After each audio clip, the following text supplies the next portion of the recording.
Hey there, gang. I'm going to start off with a little housekeeping this week. The R18 to 00 conversion is nearing completion, and yes, that video is coming soon. But some of you need to back off a little bit, though, specifically those who are contacting me on every platform upon which I have a presence, demanding that I put out the video for you now, and sending the same message 4 times. Do I need to say that's not effective? Some of you guys, you want me to make 1-hour videos comprised of hundreds of shots edited and released on your schedule. Well, that's not going to happen. Realize, in the best case scenario, I'm going to earn about $220 in ad revenue from said video for days upon days of work, to say nothing of the actual labor and time taken in the repair, which has its own kind of natural schedule. These things unfold as they unfold. The owner of that guitar, the one who's actually invested in this whole thing, is not writing me about the time it takes.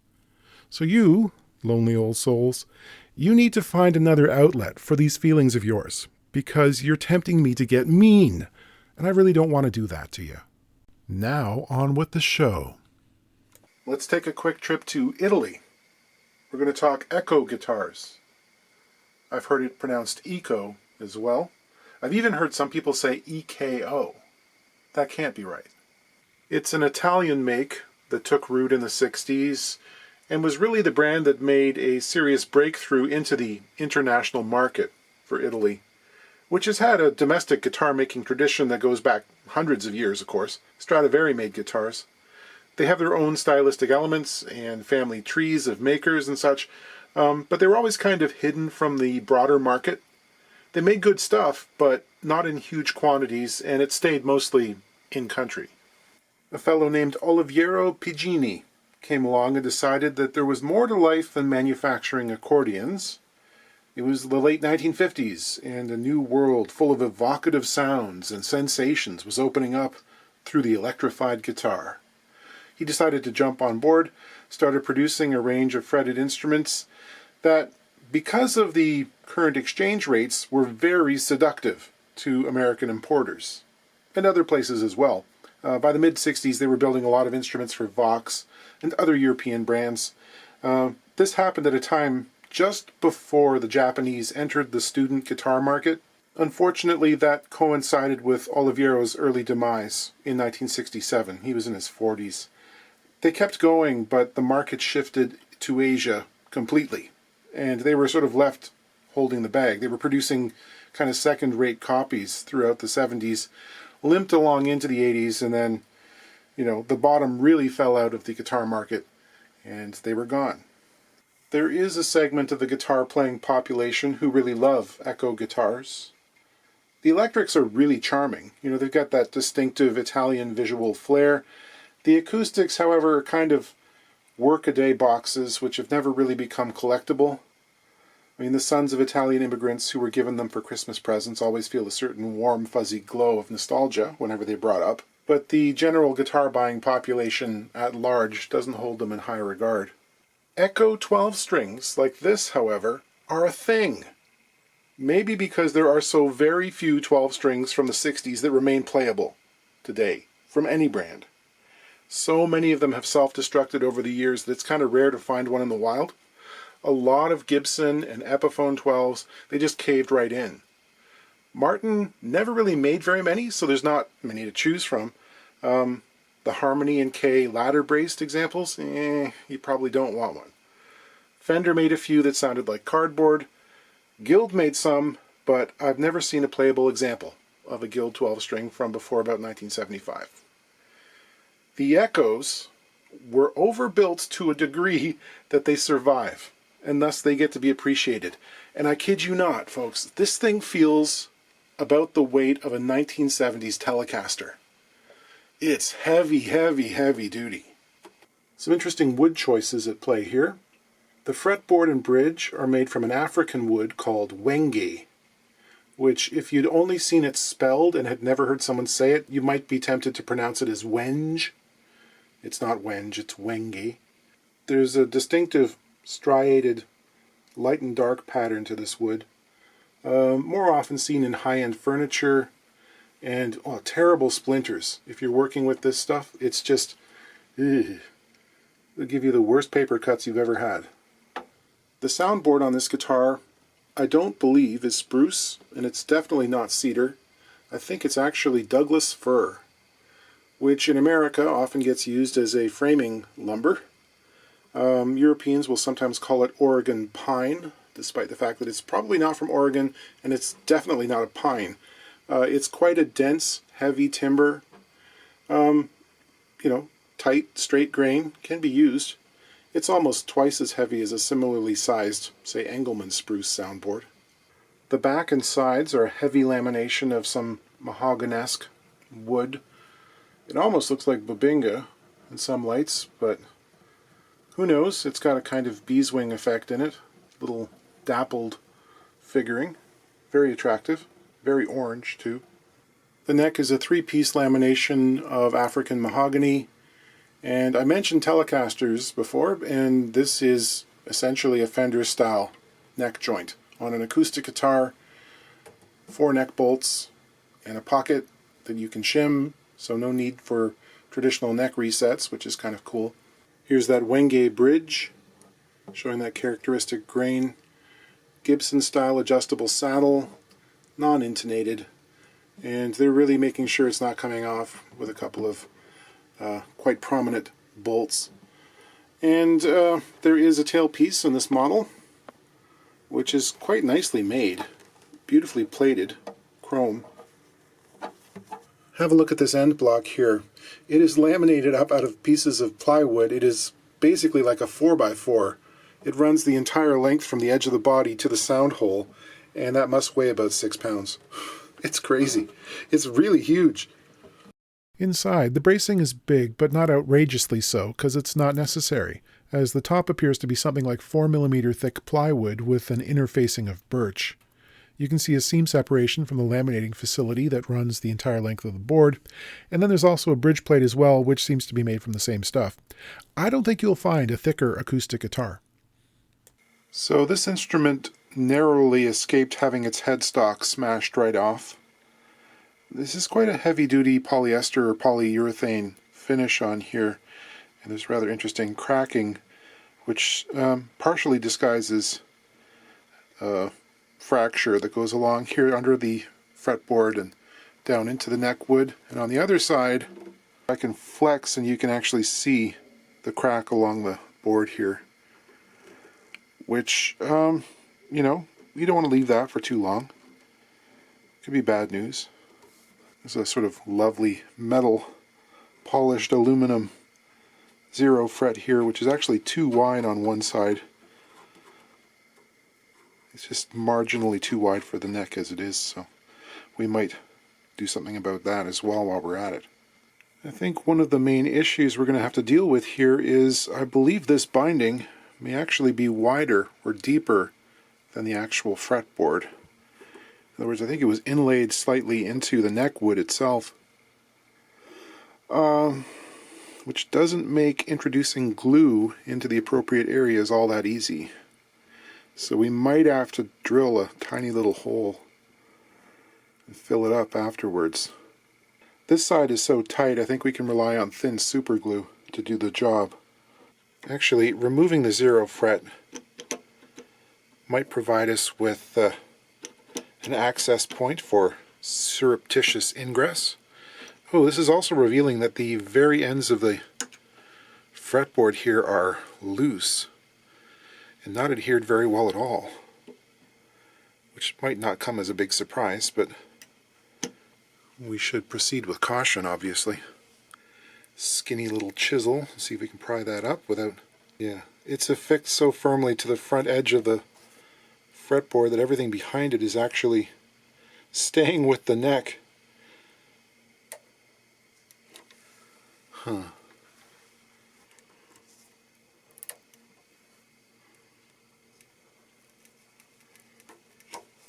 Oh, it's really ridiculous.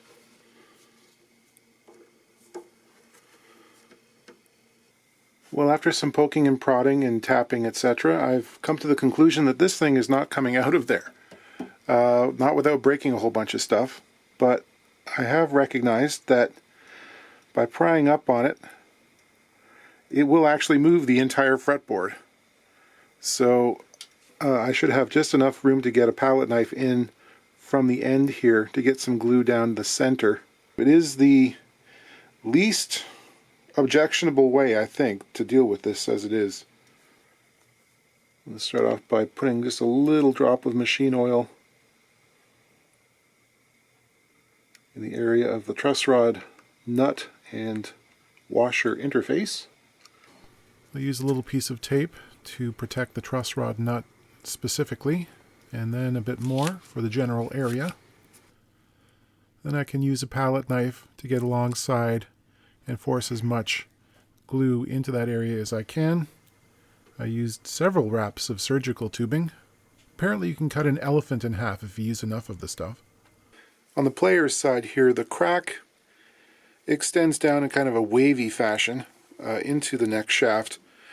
Too stiff to move and very convoluted in the way the finish is broken.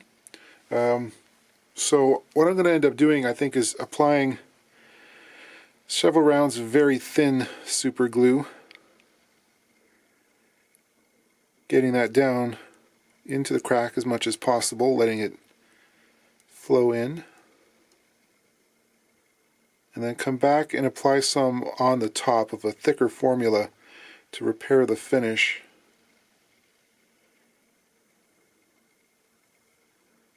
The line appears a little dark, so what I can do is grab some of my Blend-All powdered pigments, and while it's still wet, a little bit of that into the crack as well.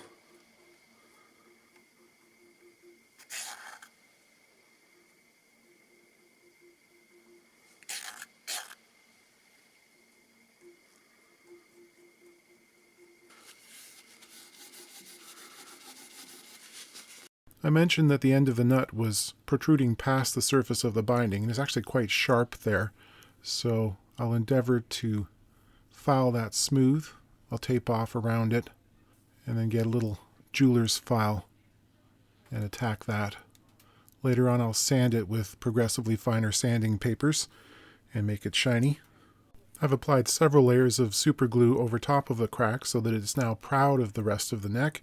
I can go back with a razor blade scraper and start to scrape that flush. Then I'll sand and blend it into the surrounding finish using 400, 600, 1200, and finer papers. After final sanding, I'll end up with some polishing compound, of course. I'll also do the usual thing and attend to the frets via some polishing and polishing and polishing. It looks like the nut was not seated completely in its slot. That's not true. This is just a void in the binding. It's actually at the bottom of the channel of the wood, and it's either shrunk or was cut a bit generously to fit. I imagine it's the latter. So what I'm going to do is fill it with some melted binding. This is white binding, which was dissolved in some acetone, and afterwards I can come back and add some color if necessary to help it blend in. Okay, I've got this thing strung up to standard pitch.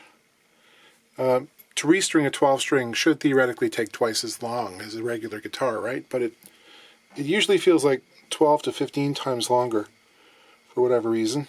A little more relief in the neck than we need. It's up around 14 thousandths. This thing has retained some beautiful case candy. There's a polishing cloth and a couple of hang tags with groovy 60s graphics. And here's another one with the original truss rod adjustment stick and instructions in Italian. And this thing I'm not sure has ever been opened, so I won't be the one to do that. I'll use something else to adjust. Well, great, but I now have to detune the strings and take them out of there. Of course, with this design of tailpiece, I might also be risking having them fall out on the other side when I detune them.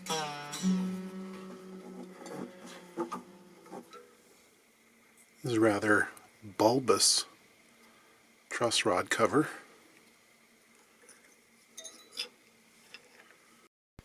Action is 6/64ths, 4/64ths. Strings in the center are actually taller than they need to be. This saddle, well, there are a lot of things to hate about this saddle. Number one, it's arched more than it has to be. And because of that severe arch, this is like a 9.5-inch radius fretboard. You've got this situation where the octave string for the low E is quite a bit lower than the fundamental. And, you know, so this is like a ramp. It's a weird feeling playing this thing. Break angle is non-existent. It actually looks negative for some strings. That's great.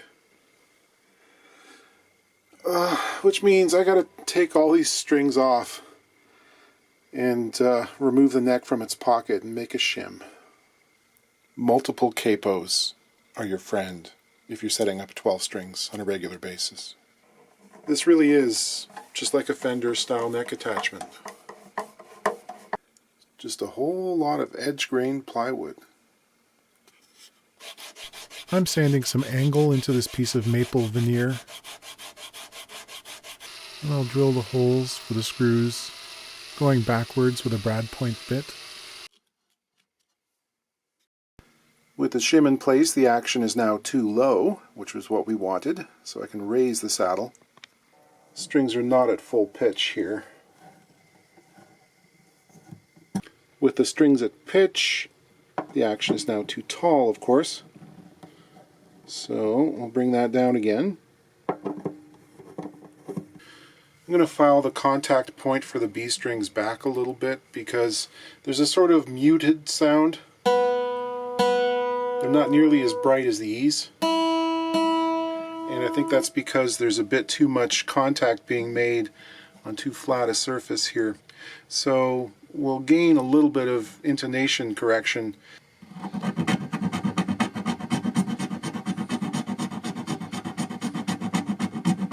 Okay, I'm calling it.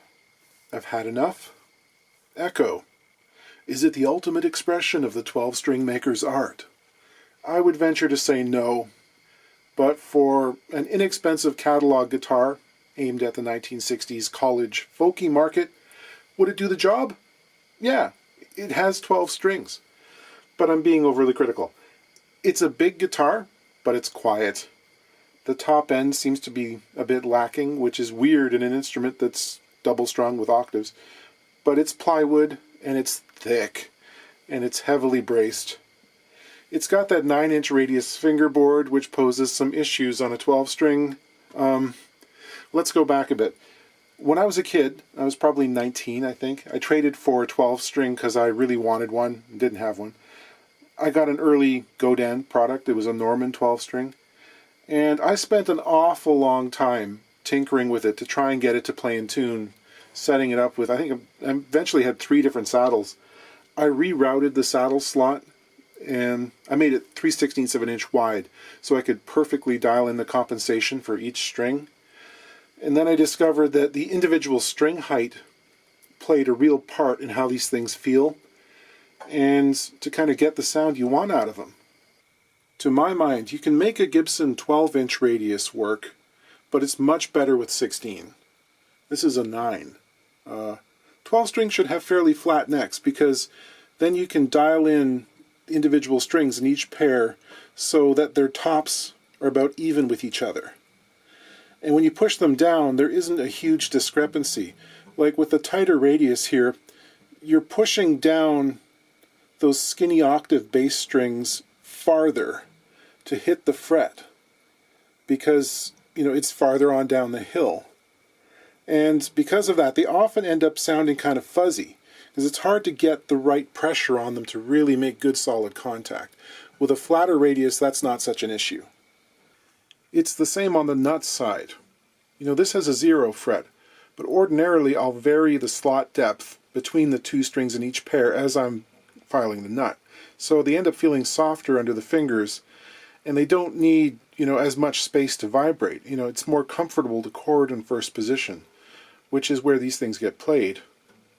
One other thing I'd say, and this is kind of personal to me, I don't think the 12-string is at home in standard tuning. I think of it as a baritone instrument that sounds a lot better when you bring it down to D or C. Think of Leo Kottke or Lead Belly. There's something magical that happens when you tune it down. Some sort of weird blend. Also, you can get away from having to use super wimpy strings, like this. Every time you tune up that G string, you kind of take your life in your hands, right? Because it can't go another semitone. That's at the very limit of its tensile strength, and people who set these guitars up know that you should have a few extra on hand, because odds are you're going to break one if you have to tune it up more than twice. At the end of the day, the neck is re-glued, and all that broken finish isn't cutting into your thumb or the palm of your hand. And the action is a little bit lower, which are all good things.